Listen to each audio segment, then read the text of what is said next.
My name is Reinhard Babel. I'm the head of the DAD office located in Bogota, and it's a pleasure to welcome everybody on behalf of the DAD, the MEDICI, the Universidad de la Sabana, and the Fundación Universitaria Juan N. Those are the institutions who made the effort to organize this online lectures, and it's a great pleasure to welcome you to the first one in this series for science communication, for science diplomacy. Today we are really delighted to have with us Dr. Nicole Birkle, who will share insights from her many years of professional experience on the topic science communication as knowledge transfer, and she will show us some best practices. But before I introduce our guest and her topic in more detail, allow me to say a few words about the broader term science communication, the institutions behind this event, and how the idea for this series came about. In recent years, science diplomacy has become an increasingly important concept for science policymaking and international cooperation, both in Colombia, in this region, and globally, of course. Colombia has built a strong foundation in this field within the last years, namely with the Mesa Intersectorial para la Diplomacia Científica in Colombia. This is the whole name for what we call the MEDICI, and this organization is playing a key role. The MEDICI is a collaborative platform that brings together more than 50 institutions, including universities, research centers, ministries and international partners, civil society as well, with the goal of promoting science as a driver of public policy and international collaboration. As the DAD, the German Academic Exchange Service, we are really proud to be part of the MEDICI. And we, as the DAD, connect universities and research centers across the globe through scholarships and exchange programs that you may know.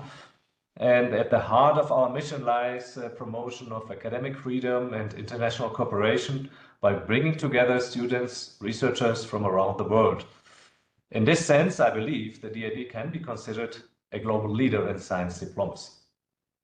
And so last year, together with the MEDICI in September, and together with a partner Universidad del Bosque, we co-hosted a workshop titled Science Diplomacy in Practice. This event brought together more than 90 participants from Colombia and international experts to discuss how science diplomacy can apply it in a daily university and policy work. We have a result of this workshop we did last year, and we will show you shortly the QR code which you can scan. We also will send you the link, because this is a guide, totally free to download and to use if you want to find a general orientation for your institution. So there you will find all the results of this workshop we organized last year. But one of the outcomes of this workshop is that science communication is a key area where many institutions and researchers see a strong need for practical support. So there's something about science communication that we still have to learn about. And so that's the main reason why we decided this year to do this online lecture series on science communication. Because, well, to us it makes sense. The science communication lies at the very heart of the science diplomacy, raising questions, for instance, how exactly do we communicate scientific knowledge beyond the science community itself? How can we effectively reach different and non-scientific target audiences? How should we, for instance, communicate scientific facts to political decision makers? And how should we, on the other hand, address society in a general or specific local communities? What strategies and techniques are required to make this specific communication work? All those questions, I think they have been always present, but they have gained more importance within the last years. And that's why, in addition to an in-person workshop with 26 participants, that we will soon hold in Bogota. We've also launched this short series of online lectures to address these questions and to open up the conversation on science communication to a wider audience in Latin America. So this series is jointly organized by the MEDICI, Universidad La Sabana, and the Fundación Universitaria Juan N. So a special thanks to Alejandra González and Daniela Herrera, who represent those universities, and members of the MEDICI as well, in collaboration with the DAAD. And it forms part, this initiative forms part of a program line from the DAAD, which we call DIES. It's a dialogue on innovative higher education strategies, which is supported by the German Rectors Conference and with funding from the General German Ministry for Economic Cooperation and Development, the BMZ. So today we are especially pleased to welcome Dr. Nicole Birkle as the speaker for this first lecture in our series. With an academic background on archaeology, Dr. Birkle is both a researcher and a recognized expert in science management. Science communication has played a key and an increasingly central role throughout her professional career.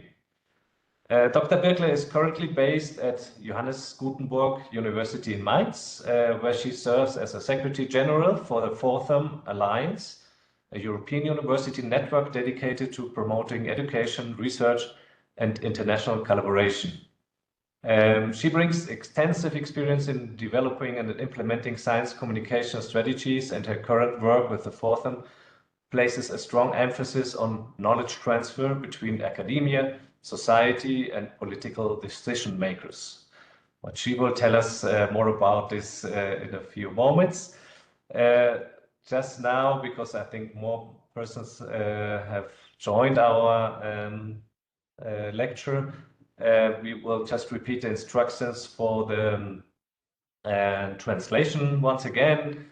So do open the language menu in the bottom left corner of your screen. There you can choose your preferred language channel and adjust the volume balance between the original audio and the translation. So that's the two steps. Choose the channel and then adjust the volume. All right, so I hope it is working, and now opening the floor to Dr. Nicole Birkle. The presentation is to take around 30 minutes, and after that we will also have some questions at the end. So please write all your questions in the chat. Meanwhile, we are collecting those questions and we'll give them to our guest at the end of her lecture, so that she can respond to all your questions as well. So now, please, let's give a warm welcome to Dr. Nicole Birkle, and thank you so much for accepting our invitation. Please go ahead.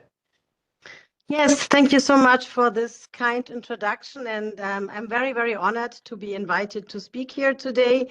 I've never been in contact with with Colombia and all your activities there, so I'm very much excited about being here and about presenting about our activities, not only in the FORTHEM Alliance, but also on institutional level. As it was already mentioned before, I'm based at Johannes Gutenberg University in Mainz, but also I will also show some examples coming from our FORTHEM partners, not only the things we are doing jointly, but also special activities that they are arranging. So you're getting a very broad portfolio. So if you could start my presentation, then I will directly start. Yes, so as mentioned before, I'm General Secretary of the FORTHEM Alliance. I will let you know a little bit more about this alliance in a second. But I have not always been working in science management and science communication. I have maybe a bit untypical career, and I will let you know because it's closely linked to what I will be telling you throughout this lecture. So you may wonder why I'm showing this strange slide to you, and why I also choose, besides the main title, Science Communication as Knowledge Transfer, a subtitle like From Pottery Sherds to Public Trust, A Journey in Fragments and Frameworks. So this is a bit about linking my professional career to what we are talking today about. As I said, I was a classical archaeologist. I studied archaeology.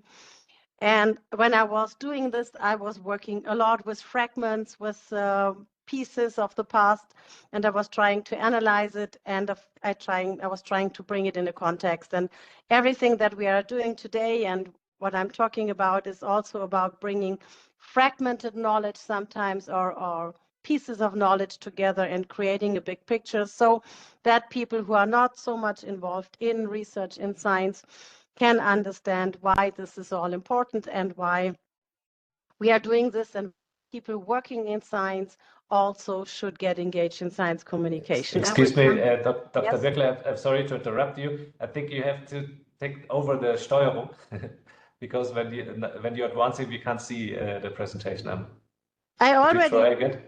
We already are at the second slide for me.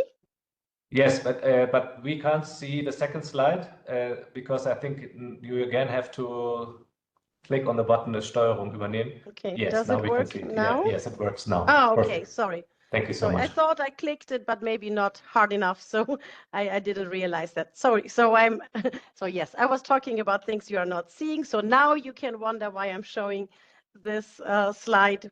It's about my personal background as an archaeologist, about putting pieces of the past together and communicating about it and talking to people about it and demonstrating why this is all important, what I was doing. So I will come back to this picture a little bit later, but when I was younger, I was dreaming of having a career like that, maybe not with a gun in my hand, of course, but yes, investigating the pieces of the past and, as I said before, communicating about it. You can imagine when I find fragments like that of ancient pottery and I simply put it in a museum, nobody would understand why this is something important, why they should be interested about that. And only when I tell a story about it, it's getting interested and it's getting the impact and the relevance it deserves. So my reality today looks like that. I'm not working as a researcher myself anymore. I did so until maybe 10 years ago. Today I'm wearing different hats depending on to whom I'm talking, depending what I'm talking about, and depending on in which field I'm working as at the moment as a research manager, but also as General Secretary of this alliance. As I said before, and as it was said in the introduction, I'm based at Johannes Gutenberg University in Mainz, a public university with around 30,000 students and 650 professors and 3,000, 4,000 academics. And after my career as an archaeologist, I was working there as an EU liaison officer, helping researchers to put research proposals together, but also to get them involved in other activities related to research, like open science activities and research communication, because this is more and more also getting important for funding agencies, so that they provide, of course, taxpayers' money for researchers to work with that. And they simply want that researchers are sharing this knowledge they gain doing the research. So already in this job, I was getting engaged also with science communication. Of course, Johannes Gutenberg University in Mainz is engaged in many networks. So we have a more local network, some Rhine-Main universities, 3 universities in the region, Darmstadt and Frankfurt. Together, we are collaborating in all fields of education and research. This is one alliance, and the main alliance I am working for is the FORTHEM Alliance, and now you can already see for the first time where those universities are based in this little logo. You see we have universities engaged from all across Europe, Finland, Norway, Latvia, Romania, Poland, Germany, France, Spain, and Italy, 9 universities across Europe. And to make it even more complicated, the FORTHEM Alliance itself is engaged in, let's say, an umbrella project. It's not only this alliance like that existing, but the European Commission, which is the funder of these alliances, is now has established 65 alliances all across Europe. And all those alliances are working together in an umbrella project. At the moment, it's called For You For All, and I will also come back to that. And I have a special role in all of those alliances, in all of these networks. So step by step, we will come back to all those things. Okay, when we are talking about science communication, many people ask, what is science communication exactly? And if you ask 10, 20 people, you may get different answers. So for everybody, science communication is something else. And I wanted to start my presentation today with definition coming from Science Europe. It's an association of research institutions across Europe, and they are defining science communication as raising awareness of what researchers are doing, of practical information on what researchers are doing and their results, and especially, and this is important, of engaging with audiences that include people outside the science community. So to really involve people, get them engaged, and explain research to them. When I was starting to prepare for this presentation today, I was also looking a little bit into what you are doing in your countries in terms of science communication, and I was very excited to find very, very good practices also in your countries. And I just give some examples. I'm pretty sure you are all much more aware of that, what's happening in your country, that I am. I could find when preparing for that, but I found it very interesting because the approach, and this is what you will see in a while when I'm showing what we are doing, is much more the same. So I was looking, for example, at your Interactive Center for Science and Technology and their activities at this Red Pop initiative funded or supported by the UNESCO, which is aiming at the popularization of science and technology, and so on and so on. And I was also very excited to find those examples, Science and Technology Week, Scientists for a Day initiatives, and also the Science in the Park initiatives. And you will definitely see that we are doing quite similar things, maybe sometimes with a slightly different approach, but the tools are much of the same. And and then when we are talking about the question why all of this is important and why we should communicate as researchers, or you as researchers, about your results, and isn't data or aren't results speaking for themselves, the answer is coming from very different directions, and I will only show you a few examples about what are people telling about this topic that are much more important and that's much more into this topic than I am. So, for example, there is the scientist from South America, you will all maybe know her, Natalia Pasternak-Taschner, who was clearly pointing out that the public and many people in the public are very much interested in what researchers are doing. But very often as the part of the researchers, are not using the right language to address those. We are explaining it in the language that we also use for communicating to scientific audiences sometimes, but it needs accessible language. So we need to learn how to speak to the people who are not so much in the topics, who are not researchers themselves, and so on. Some more quotes from very important people.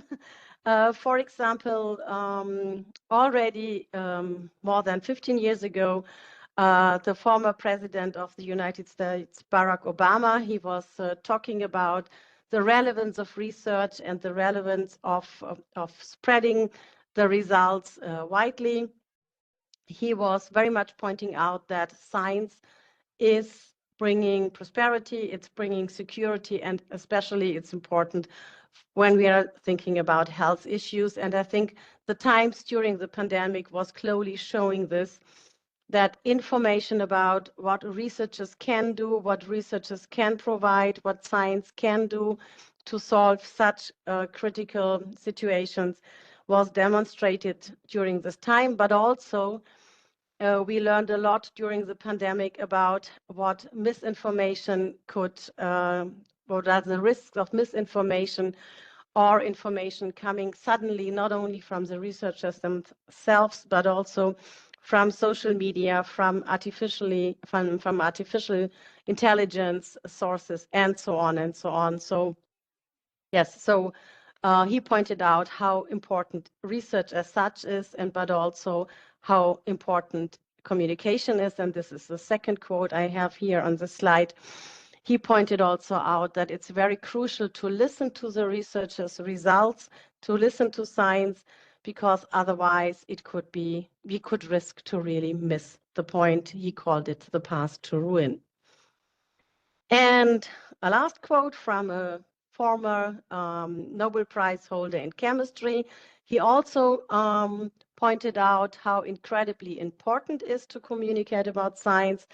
And his point, among many others, was, for example, that if we are not communicating in the right way and to the right people and to a broad audience, there could be this divide between researchers, the researchers community, and the public, and that would also create distrust in the results of research.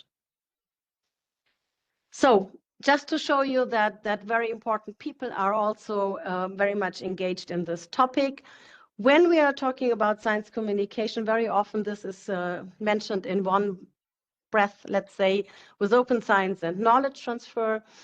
And people try to distinguish between those things. For me, it's one idea with three closely linked approaches. While science communication is more about understanding and engagement, so with the public, as we said before, open science is about sharing and transparency, sharing of research results, mainly maybe with the scientific community, but to guarantee that they can build on that, and that also institutions, countries, universities, people that do not have so easily access to the results, may they be published in very expensive high impact journals or not accessible at all, so that to guarantee that people have access to research results and that they already also can understand how these results were produced. And knowledge transfer, of course, it's more about exploitation and valorization of results, but it's also to make it available to a broad audience. A last slide, more in theory, related to the relation of science and society. So it's about shared goals and shared risks. When we talk to the public, we very often learn that people want accountability, that they want solutions, and they want, of course, information on research carried out. And when you talk to the scientists, why they want to communicate or why it's relevant for them to communicate, it's very much about educating, supporting and having an impact, but educating not in a sense telling the people what they should think, what they should do, what they should know, but more about getting them engaged in the process and also making them able to start research themselves, compare different opinions, and so on and so on. So to train them to read and to understand what it's communicated in with different tools, in different media, and maybe from different people and from different sides, to may be able to distinguish between misinformation and real information. And the risk of misinformation is, of course, this divide between science and society that we mentioned already before, and that was mentioned by this Nobel Prize holder grantee in chemistry. And when we are talking about policy advice, I will come back a little bit later on this part of science communication.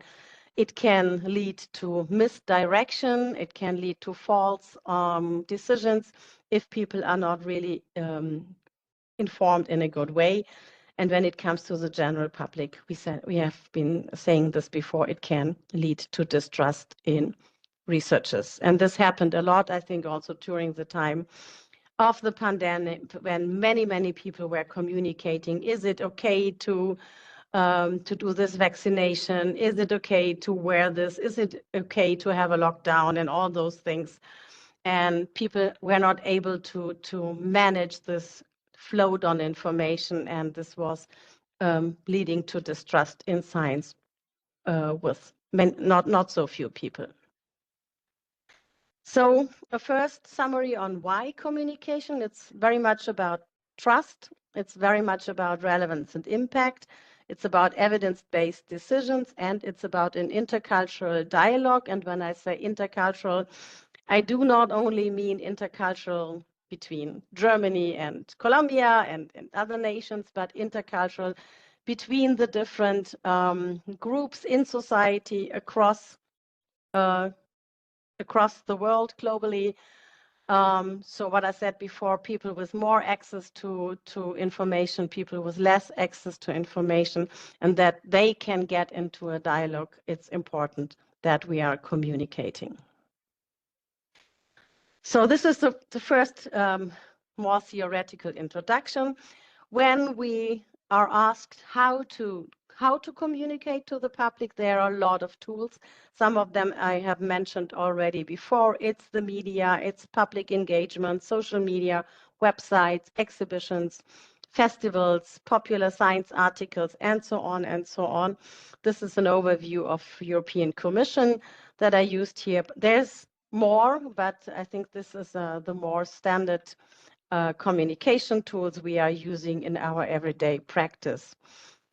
On European level, when it comes to those festivals, those events, there is a very popular format, the European Researchers' Night, and many universities, many cities in Europe apply for this funding scheme on European level.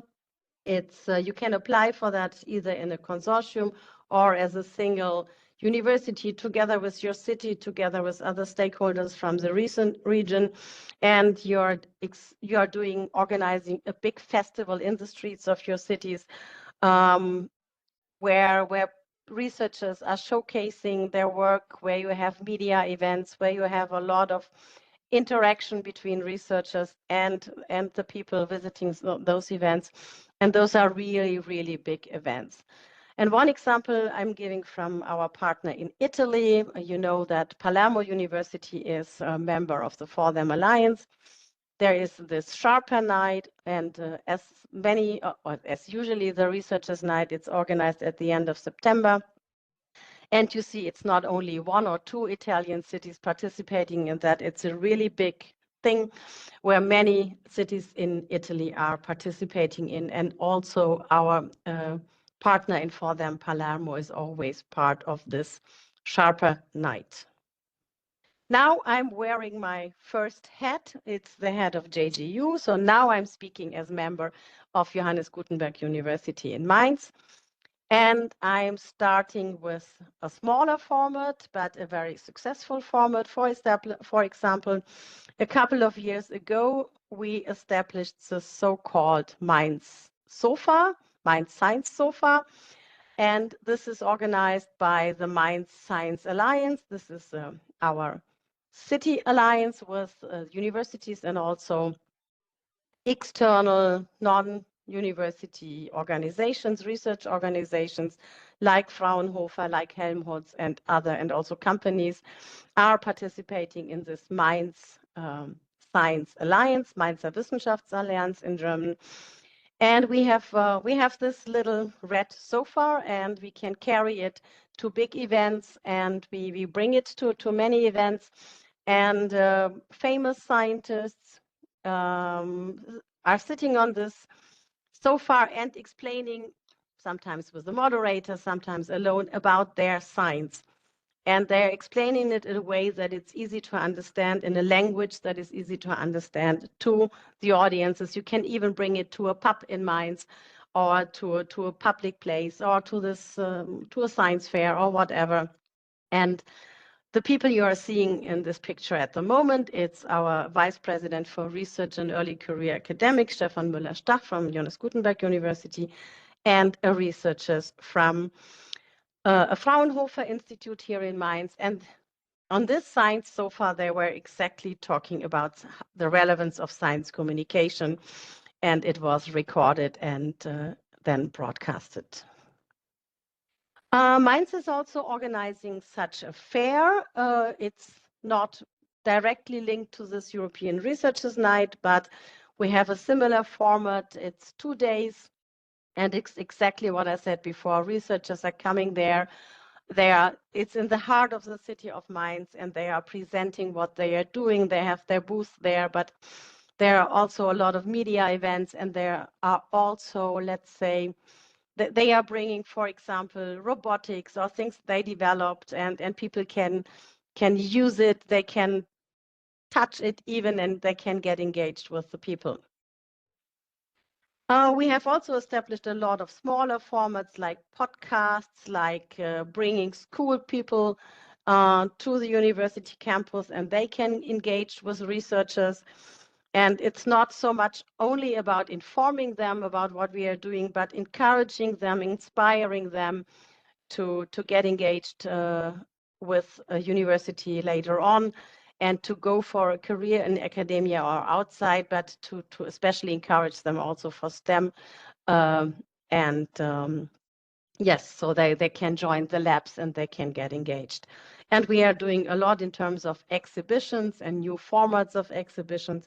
One example is our Schule des Sehens. I do not actually know how to really translate it. It's a not so big exhibition rooms, but working groups, clusters of excellence, and all those people are having their exhibitions there from time to time. And we are inviting people from the city to join there, to listen to them, to read, to get engaged in lecture series, and so on and so on. And what was very popular during the last 2 years is a new format of lectures. It was called Voices for Climate. And here, in a very interdisciplinary approach, if you see all those professors on this slide, they are coming from archaeology, from chemistry, from mathematics, from AI, from I see biology, and many more disciplines. And this lecture series is not only for students or for academics on the campus. It's open for everybody, so people from the city can join this lecture series, and they can also watch it. It's broadcasted, so they can participate in this activity. Now, my next hat is the For Them hat. So now we are in this European University Alliance.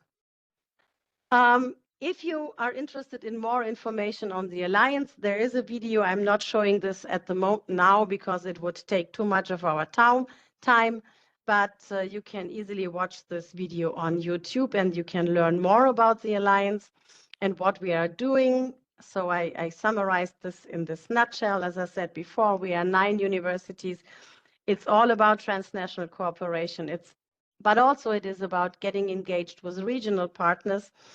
We started with a lot of activities in terms of mobilities for students and staff, but it's also about sharing resources and bringing new innovative projects on the way and telling the audiences about all these activities. So it's not just doing this among ourselves, but very much getting, as I said before, the regions involved. What is For Them doing? Just a couple of examples in terms of science communication. So we are combining, of course, all the activities that we are doing here. For Them was engaged in the Mainz Science Market in 2023 and 24. In the first year, we are presenting our interdisciplinary research labs we have established, for example, related to climate changes, to diversity and migration, to food science, to cultural heritage, and many topics more. And in the first year, we were presenting this. And in last year, we're getting even more engaged with the people. We had a nice quiz about Europe, and then we encouraged people to tell us their stories of Europe and what they experience and what is their opinion of Europe and why it's important to work together, to get engaged with each other on European level. And a graphic recorder was drawing these pictures while people were telling us about that. And of course, we can now use this real big posters for communicating about people's point of view on Europe, their stories of Europe, and how this interlinks with what we are doing and why we are encouraging students and research to get involved in international European, first of all, in this alliance, but in general, international collaboration, and why this intercultural exchange and collaboration is so important. A couple of more formats that FORTHEM is doing. We have citizen science projects. For this project you see here on the left side is a project together with schools where school students and their teachers were involved really in doing a research project together with the FORTHEM Alliance.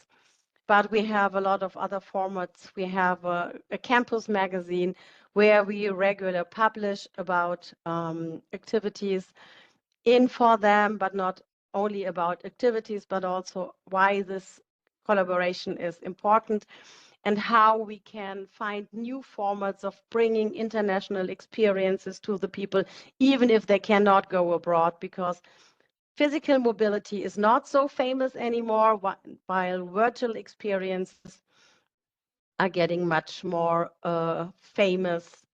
I know that DAAD may not be so happy to hear that, but this is what we experience as people at the moment are much more engaged in virtual mobility than in physical mobility, at least many people in our universities. So we have also formats to communicate about this. Now you see for the first time this little icon in the corner, and it was just to indicate or to mark the slides, the activities that people from abroad, people in this audience today could maybe get engaged in the future in our activities. So we would highly encourage you and invite you. We would be delighted if people from your countries would get engaged. Of course, this is not only true for Bogota, but I could not list all those countries, so I choose this little icon. And one of these formats would be our FORTHEM annual conference. And this is a fully virtual research conference. We have it every year. Usually we had around 300 to 400 participants, mainly FORTHEM people, but we would really, really wish to invite people from non-FORTHEM countries, non-FORTHEM universities to join. The next conference will be at the end of November.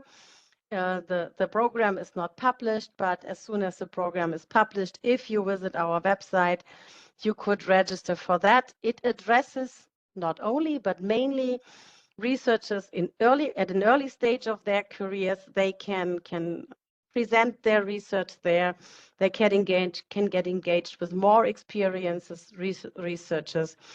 And they can, of course, also publish their results, because FORTHEM has also established a fully open access journal.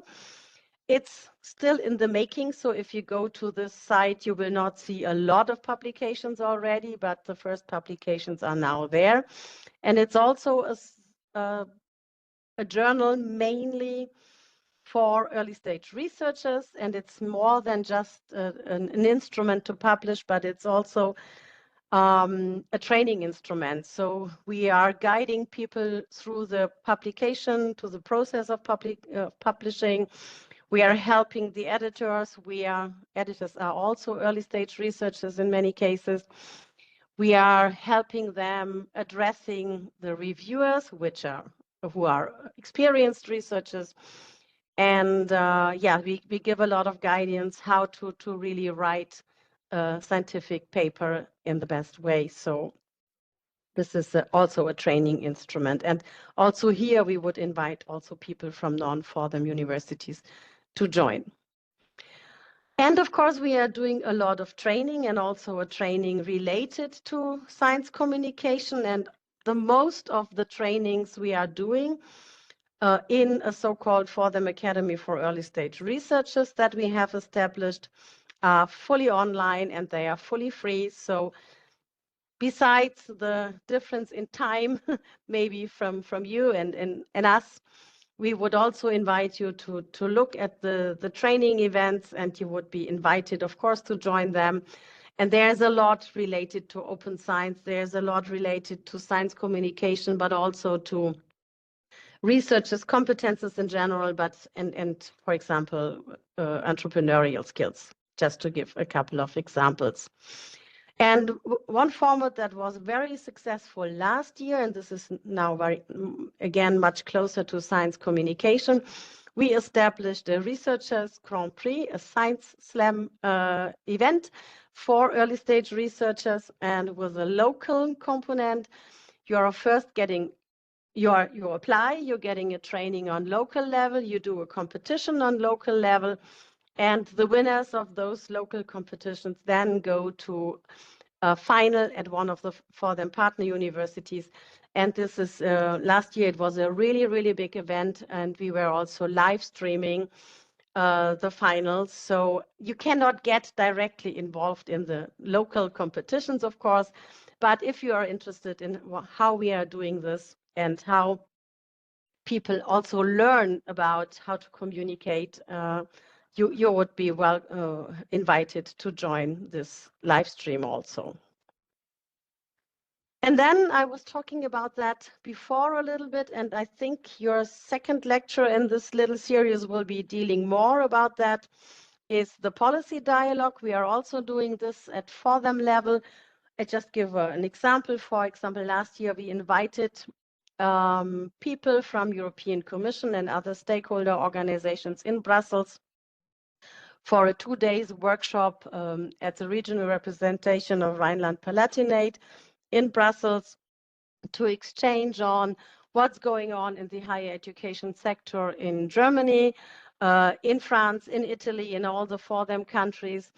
And on the other hand, what are the expectations of the European Commission, of policymakers, of regions, and how we match those interests best, and give maybe some advice also to the policy people how to better address what universities need and what researchers need and what people engaged in education need.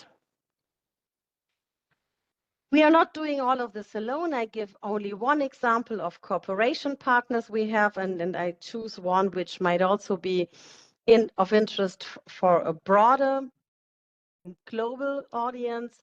There is this Coalesce project. It's still a project at the moment, but they are aiming at establishing a competence center for science communication, a center for training and for providing material on how to communicate to the public, and on all the tools, methodologies, and things you need to take into consideration. And in the exchange, especially with Coalesce, we also mentioned a lot of times that researchers should not feel alone in doing science communication, but they are institutions, they are projects, they are people who can support, who can give them advice on which tool to choose to communicate to whom. And usually, at least in Germany, more and more universities also establish their own support structures. And it's really not that people should do that totally on their own and doing it on top of everything they have to do in research anyway, but really they should have the support they need to also do that. So if you want to read more about that, a little bit of advertising, we have a book of good practices. I'm not going into detail about that. You can read about that yourself. And now a very quick view on the Rhine-Main universities. But For example, together with all those networks, we had organized an Open Science Festival last year, and we were showcasing our open science practices. We were discussing it. Science communication was a key topic also in this conference. You see here a quote from our vice president again, how impressed he was, how many activities are on their way. And what I actually wanted to say with this slide, you may know that science communication, open science transfer, and all those things are getting much more relevance also when we are discussing the research assessment part. And I'm not going into detail what COARA is, but it's an initiative that recommends taking all those things into account when assessing researchers and institutions. We have also smaller formats, breakfast with local stakeholders, where our top-level management is getting engaged. Or we have also this policy instrument, the Mercator Science Policy Fellowship Program, where we bring practitioners directly together, one-to-one, with people from science. And during the past years, there was a high interest in digital transformation, AI, and green transformation, for example. So our main interest on the Rhine-Main universities is close cooperation, exchange, being a driving force for interaction between the three universities, but especially with society and business and with international level. One slide related to 4EU for All, because I promised to also show this to you. It's, as I said before, an umbrella project for all the alliances. Here you are reading 74 alliances. There are some who are not funded, but they are still participating. And this 4EU for All community of practice is very much about communicating to European Commission about the higher education sector, its needs, and our results in all those alliances. When you are looking, and I'm coming to an end now, when you are looking to all of that, you may feel it's nice, it's colorful, it's nice to look at. It may also be nice to be part of it, but it may seem to be still a bit fragmented, a little bit of everything. And I know that my presentation was a little bit like that.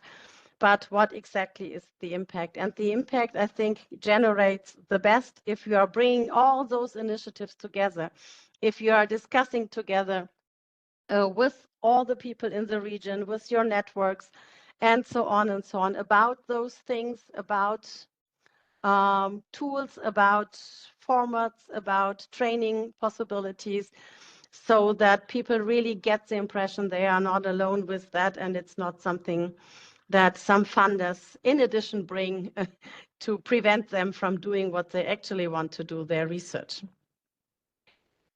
So a last slide, just to remind you what we are inviting you to participate when it comes again to FORTHEM, especially because this is the part where we could join forces, the trainings, the publishing, the conference, the researcher compre, and the trainings here and there.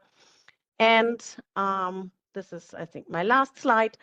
I hope I could demonstrate a little bit that why I put this slide at the very beginning. What I learned throughout my career, no matter if it was as an archaeologist or later on in my job that I'm doing now, if you only look at the pieces, you will not get a full picture. And if you're not talking about the pieces you found, people will not understand why your work is relevant, why your work is important, and why they should care and what it really helps. So I think a slogan could be, from shirts to stories, science only matters when it's shared. And this is what I highly encourage everybody to do.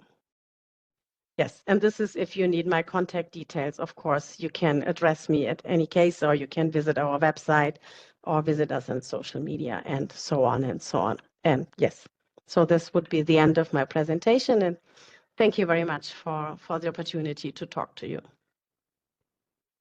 Oh, thank you so much, Dr. Birkle. This was just an amazing lecture, really entertaining, from Tomb Raider to storytelling. So really, I learned a lot, and it seems you see all the applause.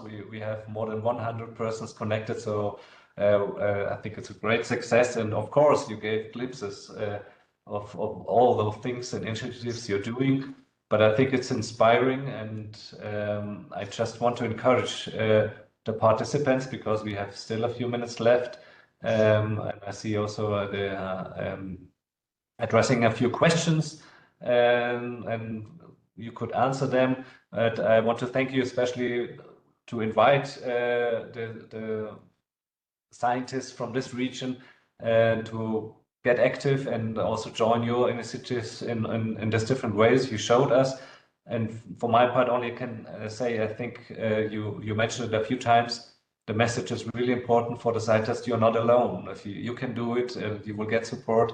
And so I think this is one of the key messages I'm taking with me. But let me see, there is the first questions already arising in the chat. And just let me see, I have to scroll a little bit. Okay. Okay, there's maybe one question, because we connected it. The science lecture, we have a series, and today it was like special emphasis on the science communication. And I think what we got really clear is that you're engaging a lot with society, common people, but also to decision makers. One question in the chat was, within your network, are you also connecting or discussing this science communication with science diplomacy in a way?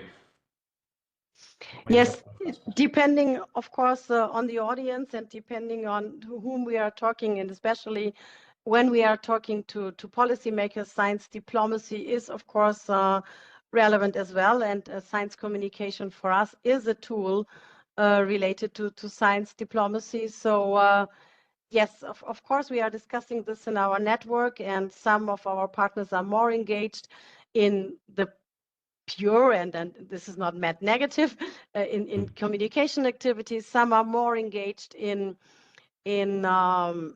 policy advice and so on and so on. But especially in this network for EU for All, this is also very much about science diplomacy and getting engaged with each other, getting engaged with the key stakeholders, getting engaged in further developing formats in science communication, but also in diplomacy. And this interaction with especially also the European Commission is also very much about diplomacy.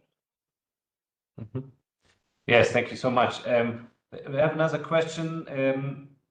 You mentioned it at the beginning, and because this question is connected to funding, which is in this area is also always really hard to get funding from the national governments, and so we're also looking for the international funding.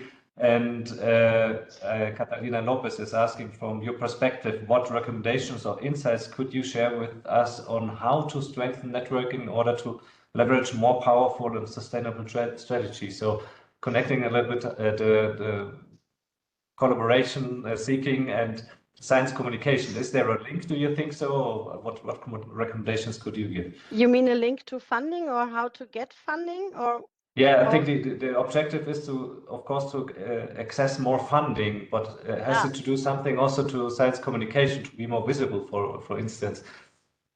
Yeah, I would say yes. I think, I mean, if you're communicating in the right way to the right audiences, this makes your research more visible. That brings you also into new networks, and new networks could also mean you have access to more powerful networks that you have maybe had before. So also in our alliance, for example, we have universities that have been engaged in European funding, projects funded on European level a long time ago, and some who were not so research intensive before, and now they have access to new networks, to new communities, and now they are much more engaged also in this European research projects, even though the alliances started very much with a strong focus on student mobility and training and education, but more and more the research dimension is getting more important. And yes, our partners really communicate that since we started this close networking, and that since we are matching researchers, they have access, much more access also to funding to do their research. And very often this is also then connected to funding for communication activities. So yeah, there is a link, because the more visibility you gain and the more networks you establish, the more powerful you can also, or the more impact you can also gain. Yeah, okay. Yeah, you see an increasing interconnection. So science communication really is getting everywhere, and I think it makes sense as well. So it's also connected to the funding, and as you mentioned, for instance, for the European Union, normally you also should show how you will communicate your results at the end. So you should. Okay, I think it's a very good recommendation. I think we have a few questions, more or less coming from going in the same direction. I would say it's how to get started, because like a scientist, for instance, what should I do? Should I reach out to some journalists? Should I reach out and do research to communicate my results? Or should I try to find within my institution those in the management who are dedicated to communication? How could I convince, for instance, also the leaders of my institution that it's important to do so? You have lots of experience with different kind of institutions in Europe and so on. Maybe you can imagine that here we are just getting started. So what would be the recommendation for getting started? I would recommend to first of all look if there are support structures at your universities or at institutions you can easily access and you can get support from, because simply addressing a journalist and communicating something about your research, it could be a success, but it could also bring you a little bit in danger. But depending what well, you always have to make sure you are communicating in the right language, as we said before, to the right audience. So, and in a way that really people understand what you are doing. And researchers are very often trained in communicating to their own communities, to the researchers' community, but they are not so much trained sometimes to communicate to a broader audience and to really simplify their results in a way that they are understandable. So if there are support structures, get in touch with them, and if there are not such units, try to get in touch with people who are already communicating in a good way. For example, this researcher I showed at the very beginning, in one of her many videos she shared on YouTube, she said, simply approach me and I will help you. And some others do so as well, or maybe even people in your institution who are much more involved already and successfully do that. So, and always have in mind to whom I want to communicate. A website is something totally different than a paper in a journal, and so on and so on. So yes, look for support. That's always the first step. Don't do it on your own. You don't have to, but it can also bring you in trouble if you simply try to do it on your own. Okay. Yeah. Thank you so much. I think maybe because there were several of those questions, to bring it down is, in your experience, I guess there is different types of scientists as well. Those who have no problem to sit on a red sofa in a pub, but there are others that are not that comfortable. So maybe they can take the professional communication office of the university to communicate their results. They don't have to sit themselves on their sofa. They will find other ways. So, yeah, and don't do something you don't feel comfortable with, because that's if you're up on stage somewhere and you don't like to be on stage, don't do it. I mean, find a different tool to communicate about your things. Not everything is for everybody. So this is why we have this broad variety of possibilities you can choose from. Okay. And Well, you mentioned it at the end, and there's another question connecting to at the beginning to get funding. You show your strategies to communicate the results, but how is the impact measured, or how would you do it? No, it's a huge question, but at the end, what you normally should show in numbers or in impact? Measuring impact is always not such an easy part of the work, but of course we want to do it and we are doing it. Well, we try to implement also quality assurance tools depending on which kind of formats we are using. If we are doing a training, and even if we don't do it to students, for students or doctoral candidates only, we always have a questionnaire at the very end where we ask what did you like, what didn't you like, what kind of message did get through, and so on and so on. So simple formats you can use. And of course, when it comes to websites, when it comes to publications, public or media, it's important to how many people you reach out. But you should, if you can get some real feedback, get some quotes, check if your story really went through. So let people talk, let people give their feedback.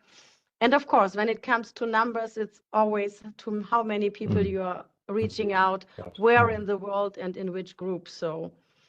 Okay, thank you. Maybe one last question we received, and I was thinking about it as well, because you mentioned it at the beginning, the risk or the divide between society and science, and you told us a lot how you engage with the public. And I would say it's maybe here in Latin America, scientists say you have to communicate to the decision makers, go to politics, but there is the risk of ideology, and you're getting into those discussions, and we try to avoid it. But there is one special question discussing within this risk and divide context. What do you think about artificial intelligence that is taking more and more space within this? How is it related to science communication? Can it help, or will it make the risk even more riskier? What do you think? It could help, because it can help you, of course, design your communication strategy, design your communication tools. And if you're using it in a clever way, it can really support everything. You can do it faster. You can do it, maybe if you're not so proficient in a language, you can use all those translation things and so on and so on. But when we are looking at what is happening in social media, and especially what I see on Facebook and on Twitter and in other social media formats, there is a lot of AI created information that is simply not true, but it looks like as if it was true. So when I talking to people outside university, and even sometimes in universities, I could read yesterday that they have new results in whatever field. And they are totally sure this is true, but there is nothing behind it. And a lot of information is created like that.